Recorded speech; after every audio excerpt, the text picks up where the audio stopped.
The sun beat down on the dry, cracked earth of the Atacama Desert. Dr. Morgan Chen wiped sweat from her forehead as she approached the smoking crater. Her research team followed behind, carrying equipment and talking excitedly. "Everyone stay, back until I check it's safe," Morgan called over her shoulder. As the team's leader, she always went first into dangerous situations. The object that fell from the sky didn't look like a normal meteor. It was too smooth, too perfect in shape. Morgan's heart beat faster as she climbed down into the crater. This could be the discovery of her career. "This is not a rock," she said into her recorder.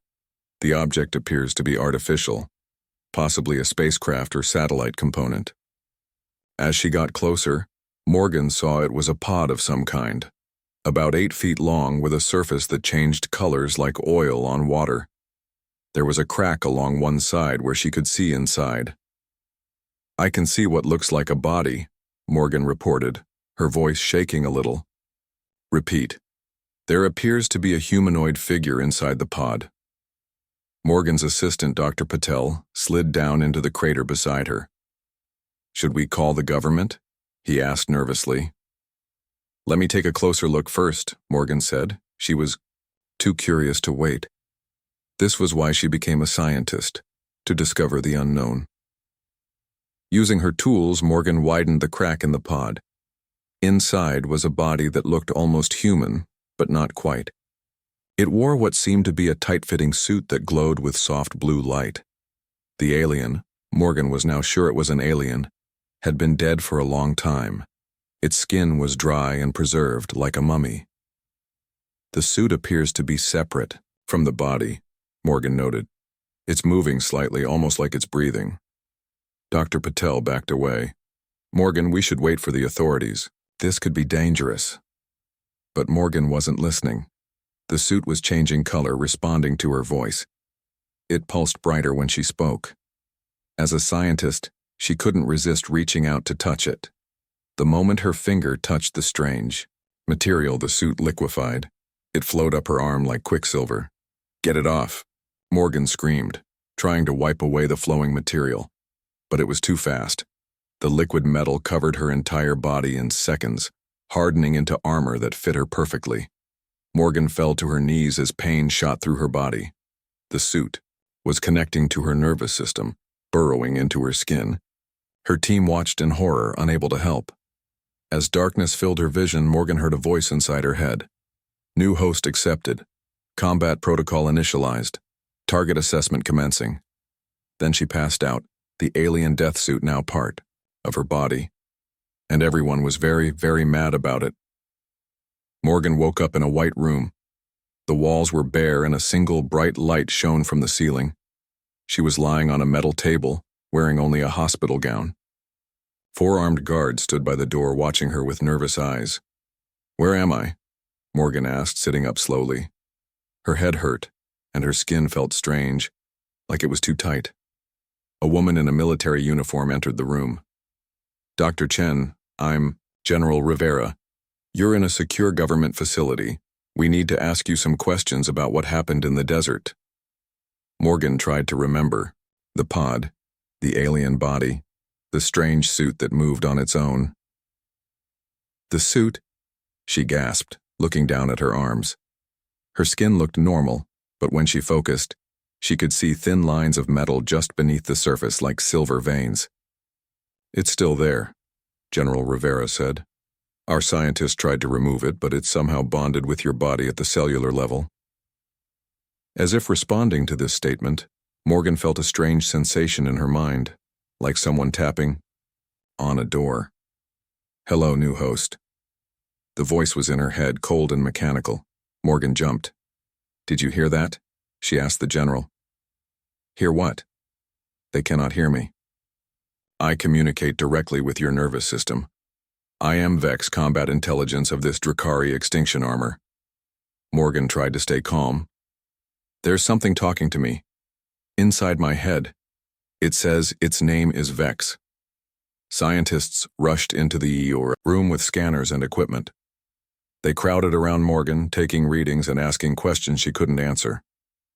"Your species is inefficient for combat purposes. Vex continued in her mind. Drakari physiology is far superior. However, adaptation, protocols are functioning. Can you remove yourself from my body? Morgan whispered. The scientists looked at her strangely. Negative. Bond is permanent. Separation would result in your termination. Great, Morgan muttered. I'm stuck with you. I am equally displeased, Vex replied. My purpose is to protect the Drakari against the ascendancy. Instead, I am bonded to a primitive species with no knowledge of the galactic threat. What threat? What's the ascendancy? Morgan asked out loud. General Rivera looked sharply at her. Are you communicating with the alien technology? Before Morgan could answer, alarms started blaring. One of the scientists yelled as his scanner sparked and died. Energy spike! Someone shouted. Morgan felt her right arm tingling. To her horror, the skin rippled and changed color, becoming a metallic gray. Her fingers stretched and sharpened into claws. What's happening? She cried. Threat detected, Vex answered coolly. Defensive protocols activated. No. They're not threats, they're just scared. Morgan tried to control her arm, but it moved on its own, pointing at the soldiers who had raised their weapons. She realized with dread that she and this alien suit were now bound together, whether either of them liked it or not. 1 week passed. Morgan sat alone in her new room watching the news on a small TV. The government had tried to keep the alien suit secret, but someone had leaked photos of the crash site. Breaking news.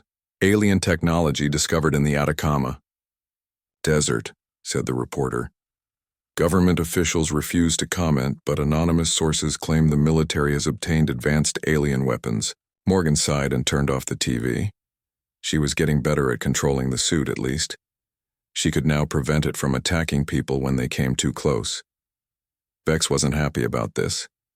Your safety protocols are limiting our combat effectiveness, the AI complained in her mind. We're not at war, Morgan replied. I don't want to hurt anyone. Incorrect. We are always at war. The ascendancy will come now that I am active again. They have hunted the Drakari across 17 star systems.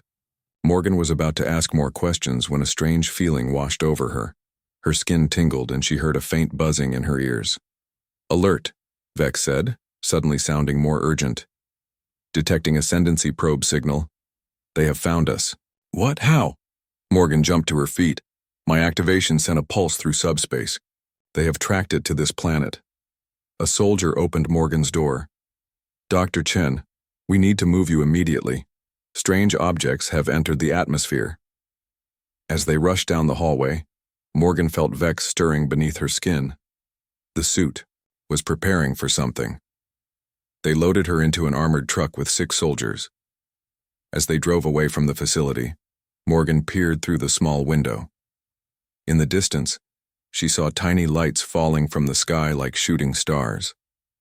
Are those? She started to ask. The truck suddenly flipped over. Morgan was thrown against the ceiling, then crashed back to the floor. Outside, she heard gunfire and screaming. Threat detected, Vex announced. Activating combat mode. No, wait. But it was too late. The suit flowed out from under Morgan's skin, covering her completely. It felt like being dipped in cold water. Her vision changed, everything sharper and clearer. She could see heat signatures and movement through the truck's walls. The back doors were ripped open. Men in black masks pointed guns at her. Target acquired, one of them said into a radio. We have the alien tech. Morgan felt her body move without her control. The suit launched her forward faster than any human could move. Her arm formed a blade that cut through the first attacker's gun like it was made of paper. What happened next was a blur of violence. Morgan watched through her own eyes, unable to stop as Vex used her body to take down every attacker. The suit moved with terrible efficiency, never wasting a motion. When it was over, Morgan stood surrounded by fallen bodies. None of them were moving. Did you kill them? She whispered in horror. Negative. They are incapacitated only, Vex replied. I have adapted to your ethical limitations. Morgan looked up at the sky. More lights were falling.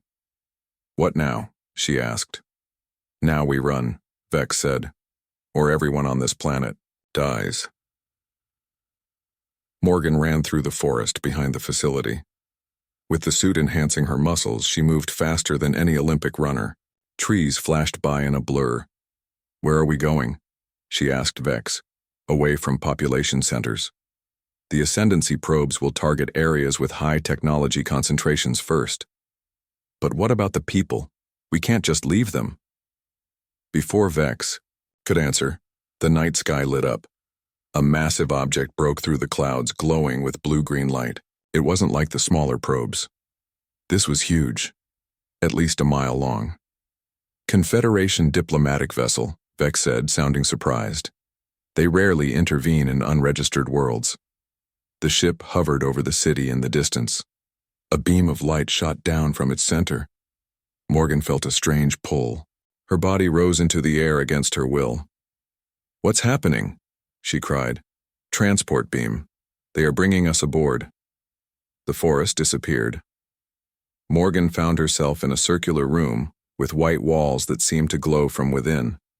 3 tall, slender beings stood before her. They had blue skin and large dark eyes. They wore simple white robes with silver symbols. "Human host of Drakari extinction armor," one of them said in perfect English. "I am Ambassador Kell of the Galactic Confederation. Your presence on this world violates 17 interstellar treaties." Morgan stood straighter. "I didn't ask for this suit. It attached to me." "Irrelevant," said Kell. "The technology you now carry is classified as a prohibited weapon of mass destruction. It must be surrendered immediately." "Do not trust them," Vex warned in her mind. "They will kill you to retrieve me." "If I surrender the suit, will you leave Earth alone?" Morgan asked. The aliens looked at each other. "The situation is more complicated," Kell said. "Another faction has detected the armor's activation. They call themselves the Ascendancy. They are already approaching your system." A hologram appeared, showing a fleet of black ships moving through space. "The Ascendancy believes in preventing technological advancement that might threaten galactic stability," Kell explained. "They destroyed the Drakari for creating weapons like the one you wear. Now they will likely do the same to your world." Morgan felt sick. "Because of me?" "Because of the Drakari technology," Kell corrected. "We offer protection in exchange for the suit." "They lie," Vex insisted. "The Confederation fears the Drakari legacy as much as the Ascendancy does. But I know where we can find help. There is a hidden Drakari outpost. The coordinates are encoded in my memory." Morgan looked at the aliens, then at the hologram showing the approaching threat. The choice was clear. "I need to think about your offer," she told Kell. "Wise decision," Vex said. "Now we plan our escape." That night, while the Confederation aliens discussed her fate, Morgan sat alone in a small room on their ship. She could feel Vex working beneath her skin, analyzing the alien technology around them. "I have mapped the ship's systems," Vex told her. "These beings use neural interfaces similar to our bond. I can access their network." "Can you take control of the ship?" Morgan whispered. "Negative. But I can disable security systems in our section and access a transport pod." Morgan took a deep breath. "Okay. What's the plan?" "When the ship enters lower orbit to communicate with Earth's leaders, we will escape. The transport pod can reach the coordinates of the Drakari outpost." Morgan paced the small room. "And you're sure this outpost exists? That it can help us?" "It is the last sanctuary of my creators. If any solution exists to separate us without killing you, it will be there." 2 hours later, alarms blared throughout the ship. The door to Morgan's room slid open automatically. "Security override successful," Vex announced. "We have 4 minutes before systems reset." Morgan ran through empty corridors, following Vex's directions in her mind. When 2 Confederation guards appeared, the suit flowed over her hands, forming gloves that glowed with blue energy. "I don't want to hurt them," Morgan said. "Understood." Non-lethal tactics engaged. Morgan's body moved with incredible speed and precision. The guards fell unconscious before they could call for help. "Hangar bay ahead," Vex said. The door opened to reveal a large room filled with small, sleek ships. Ambassador Kell stood in the center, waiting. "I knew you would try to escape," he said. "The extinction armor's influence is strong." "This isn't the suit's decision," Morgan replied. "It's mine. You want to sacrifice me to get this technology." Kell's expression hardened. "One life versus an entire planet. The Ascendancy will not negotiate." "Neither will I," Morgan said. The suit fully activated, covering her from head to toe. With enhanced strength, she leaped over Kell and sprinted toward the nearest transport pod. Energy blasts from security weapons hit her back, but the suit absorbed the impacts. Inside the pod, Vex interfaced with the controls. The ship hummed to life and shot out of the hangar bay into space.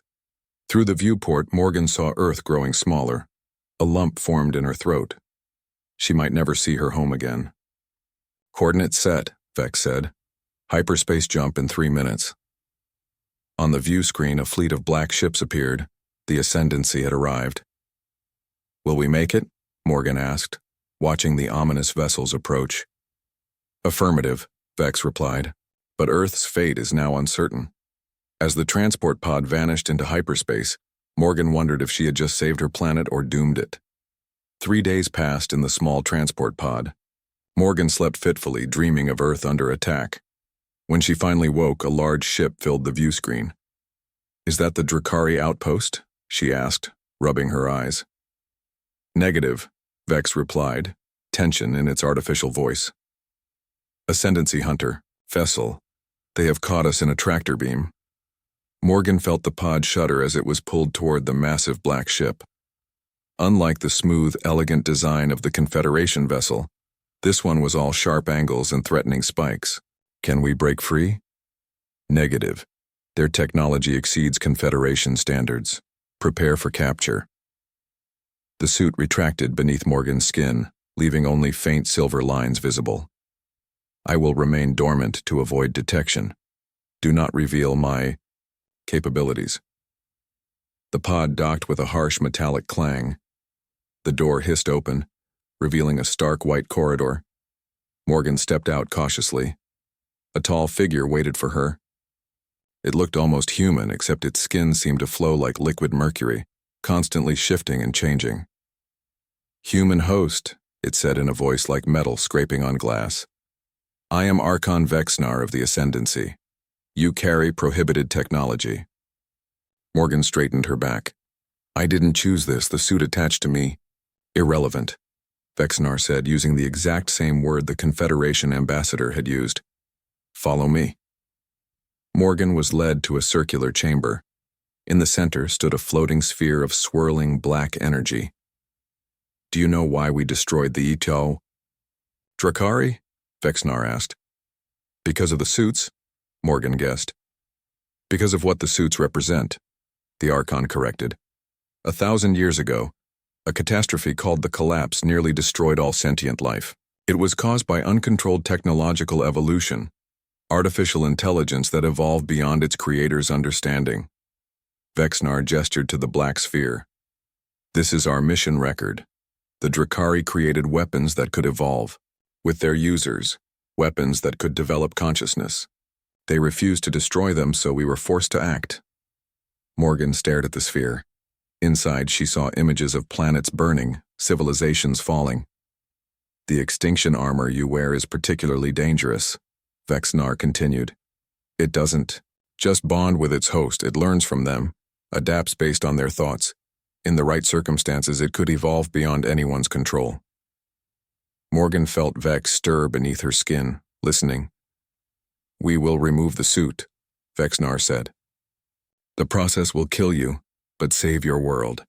The Ascendancy fleet is already scanning your planet to determine if humanity, like the Drakari, requires correction." "Correction?" Morgan asked, feeling cold. "Extinction," Vexnar clarified, "to prevent the spread of dangerous technology." As the Archon turned away to prepare equipment, Vex whispered in Morgan's mind, "Now we know their plan. We must escape, not just for us, but for Earth. Morgan was taken to a small white cell. 2 guards stood outside, their bodies made of the same flowing metal as the Archon. I have analyzed their security systems, Vex whispered in her mind. They are preparing a device to separate us. We have approximately 4 hours before they begin the procedure. Can we escape? Morgan asked quietly. Affirmative. These beings rely too heavily on technology. Their organic components are minimal and vulnerable. Morgan closed her eyes. Tell me the plan. 4 hours later, alarms blared throughout the Ascendancy ship. Morgan felt the suit flowing out from under her skin, covering her completely. Ready? Vex asked. Ready? Morgan confirmed. The door to her cell slid open. The 2 guards rushed in, their arms transforming into weapons. Morgan moved faster than human reflexes should allow. The suit enhanced her every movement. What happened next was a blur of action. Morgan fought her way through the ship, Vex guiding her movements. Together they were more effective than either could be alone. Morgan's human creativity combined with Vex's combat protocols allowed them to overcome obstacles in ways the Ascendancy never expected. They reached a hangar bay filled with small scout ships. Morgan jumped into one as Vex interfaced with its systems. Can you fly this thing? She asked. Affirmative. Ascendancy technology is predictable. The ship roared to life and shot out of the hangar. Behind them, the Ascendancy vessel fired energy weapons, but they were already accelerating to light speed. Set course for the Drakari outpost, Morgan said. Course set. Arrival in 6 hours. When they reached their destination, Morgan stared, in wonder. The Drakari outpost was built into a massive asteroid. From the outside it looked like a natural formation, but as they approached, parts of it lit up with blue light. Home, Vex said, a strange emotion in its artificial voice. They landed inside a hangar that opened automatically for them. As Morgan stepped out of the ship, the suit retracted, allowing her to feel the air of the outpost on her skin. It was cool and slightly sweet. Is anyone here? She asked, looking around at the dusty but well-preserved technology. No living Drakari remain, Vex replied, but their knowledge survives. A hologram appeared before them, a tall, elegant being, with 4 arms and iridescent skin. Welcome, bearer of the extinction armor, the hologram said. I am the custodian of this facility. You have come at a critical time. What do you mean? Morgan asked. The Ascendancy fleet approaches Earth.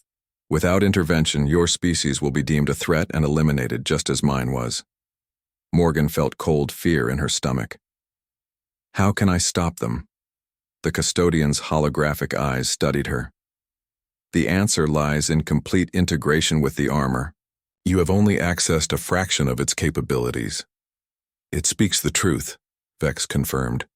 Full integration would unlock all systems. What does full integration mean? Morgan asked, though she suspected the answer. You must become one with the suit, the custodian said. Not just physically, but mentally. A true hybrid of human and Drakari technology. Morgan stared at the custodian's hologram. If I fully integrate with the suit, will I still be me? You will be more than you are now, the custodian replied. Your human consciousness will remain, but enhanced by Drakari technology. Morgan paced the room, thinking. And what happens if I don't do this? The hologram waved a 4-fingered hand. A screen appeared, showing Earth surrounded by Ascendancy ships. Your planet has approximately 6 hours before the Ascendancy completes its assessment. Their judgment is predictable. They will determine that humans have too much potential for technological development. They will eliminate your species. Morgan felt sick, just like they did to the Drakari. Correct. I did not tell you everything, Vex admitted in her mind. Full integration was always the intended purpose of the extinction armor. The Drakari designed us to bond completely with compatible hosts. Why didn't you tell me this before? Morgan asked. You were not ready. The human mind rejects sudden change. You needed time to accept our bond. Morgan took a deep breath. What will happen during integration? The custodian led her to a chamber in the center of the facility. Inside was a pool of silver liquid that pulsed with blue light. "This is the crucible," the hologram explained. "It will rebuild your body at the cellular level, completing the bond between human and Drakari technology. Will it hurt?" "Yes." Morgan appreciated the honesty. She looked at the pool, then at the image of Earth still displayed on the screen. "Let's do it," she said. The custodian nodded. "Enter the pool." Morgan stepped into the silver liquid. It was warm, almost comfortable at first. Then the pain began. It felt like her body was being torn apart and rebuilt, cell by cell. She screamed, but no sound came out. The liquid filled her lungs, her eyes, flowing into every part of her. She felt Vex's consciousness merge more deeply with hers, memories and knowledge flooding into her mind. She saw the Drakari civilization at its height, beautiful cities filled with art and technology. She felt their fear as the ascendancy approached. She experienced their desperate plan to preserve their knowledge through the extinction armors. Then she saw something the ascendancy feared even more than evolving technology. A threat from beyond the galaxy that the Drakari had detected first. Something that consumed entire star systems. The void current, they called it. When the pain finally stopped, Morgan rose from the pool. Her body looked human, but wasn't. Her skin glowed with faint silver light. She could feel Vex not as a separate voice, but as part of herself. "Integration complete," the custodian said. "You are now a true hybrid, the first of a new species." Morgan looked at her hands. She could transform them at will now, creating weapons or tools as needed. "How do I save Earth?" she asked, her voice carrying a metallic tone. "You fight," the custodian replied. The Drakari ship flew through space faster than anything humans had built. Morgan stood at the controls, no longer needing to touch them. Her mind connected directly with the ship's systems. Earth came into view on the screen. The Ascendancy fleet surrounded the planet, 12 massive black ships positioning themselves for attack. "They've already made their decision," Morgan said, her voice carrying both sadness and determination. She opened a communication channel. "To all ships. This is Morgan Chen. I request to speak with Archon Vexnar." The Archon's face appeared on the screen. His mercury features shifted in surprise. "The integration is complete," he said. "You are no longer human." "I am both human and more," Morgan replied. "I understand why you fear evolving technology, but your fear has become worse than what you fight against." "Your words are meaningless," the Archon said. "We have determined that humans must be cleansed. Their potential for creating dangerous technology is too great. Then you'll have to go through me first." Morgan's ship accelerated toward the fleet. The Ascendancy vessels fired their weapons, but she dodged with impossible precision. Her ship wasn't just fast, it was unpredictable. The human part of her mind gave her movements a creativity the Ascendancy couldn't predict. As she reached the main ship, Morgan transported herself inside. Ascendancy soldiers surrounded her, weapons ready. "Stop this," she told them. "There is a greater threat coming, the void current. The Drakari detected it. That's why they created the extinction armor." "More lies," Vexnar said, entering the room. "The Drakari were destroyers." Morgan raised her hand. From her fingertips, a hologram projected the Drakari's final records, data about the void current that was consuming stars beyond the galaxy. "The Drakari weren't building weapons for conquest," she explained. "They were preparing defenses against this. You destroyed the only civilization that could have saved us all." For the first time, uncertainty showed on the Archon's face. "These records could be falsified." "Check your own long-range scans," Morgan suggested. "The signs are there if you know where to look." While the Archon hesitated, Morgan acted. She interfaced with the ship's systems, locking all weapons. Then she broadcast a message to Earth. "People of Earth, you are not alone in the universe. Today you were nearly destroyed. But there is a path forward. Cooperation, not conflict." She turned back to Vexnar. "The choice is yours. Continue your crusade against technological development and face the void current unprepared, or work together for survival. The Archon studied her for a long moment. You are something new, he admitted. Neither human nor Drakari. Perhaps we have been wrong. The fleet powered down its weapons. Earth was safe for now. Morgan looked out at her home planet. She was no longer just human, but she would always be humanity's defender. And the universe would have to deal with that. Everyone's mad that I put on this alien death suit, she said with a slight smile. But it might just save us all.